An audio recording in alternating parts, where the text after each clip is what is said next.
Una de las razones es que limita con una área de protección ecológica, la quebrada del Tejar o antes la quebrada del Panteón. Y además porque, digamos, también colinda con una zona que es patrimonial, tiene un valor histórico en sí misma, que es la Quinta Berta, donde está construida una piscina por García Moreno, tiene más de 100 años. Y esta confluencia de quebradas que existen acá, que vienen justamente de donde se piensa construir la estación de transferencia de Cumbayá y el proyecto botánico, confluye además también con la quebrada que viene del proyecto San Patricio. Y el aumento de las aguas residuales junto con las aguas lluvia significa un grave riesgo para esta zona de acá, para la quebrada. Conocemos que Quito ya enfrenta actualmente un problema por las quebradas y precisamente porque no existe un sistema de tratamiento de aguas residuales y todas van a parar a las quebradas. Estamos en emergencia en las quebradas que van al río San Pedro, en las quebradas que van al río Monjas, por ejemplo la quebrada Carretas o la quebrada Caupichu. Y justamente son las instituciones que están manejando los riesgos, la Secretaría de Riesgos, precisamente la que curiosamente en el caso de aquí autorizan los cambios de zonificación de uso de suelo, van a permitir que aumenten las aguas residuales, van a permitir que aumenten las descargas de aguas lluvia, y esto significa una grave amenaza y poner en riesgo la vida no solo de los habitantes, sino poner en riesgo aguas abajo a los habitantes. El informe, la Secretaría de Riesgos autoriza el cambio de zonificación con su informe favorable. A pesar de que no tiene el proyecto urbano arquitectónico presentado por el proyecto que se presenta junto con la estación y que tampoco tiene los estudios completos del proyecto de la estación. Una estación de transferencia necesita estudios de impacto ambiental y los estudios de impacto ambiental además implican la consulta a la comunidad.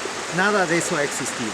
Yo creo que los estudios que se han aprobado, digamos, de alguna manera, y los informes de la Secretaría de Riesgos, de la Secretaría de Movilidad, de la Secretaría de Territorio, están induciendo a error al Consejo, y el Consejo tomó una resolución que atenta contra la integridad de los habitantes de Cumbayá, contra la integridad de los habitantes que están junto a las quebradas, pero sobre todo atenta contra los derechos de la naturaleza, a permitir el aumento de descargas de aguas residuales directamente a las quebradas.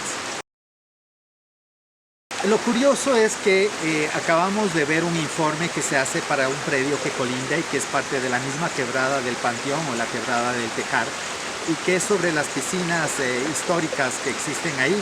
La Secretaría de Riesgos dice que ahí no se puede construir nada junto a la quebrada porque es una zona de riesgo, de muy alto riesgo, de riesgo sísmico, de riesgo grave con impactos en caso de erupción volcánica, pero sobre todo de alto riesgo si es que aumentan las aguas residuales y las descargas de agua lluvia. Y justamente lo que hace la estación y lo que hace el proyecto botánico es impermeabilizar la superficie y aumentar la escorrentía.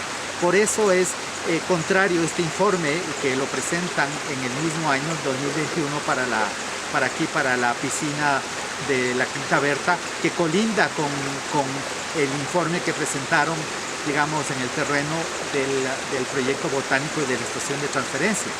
Y en el 1, sin embargo, no mencionan nada y dan vía libre para un cambio de zonificación que va a implicar el aumento de las aguas residuales, de las descargas y de las aguas de lluvia también.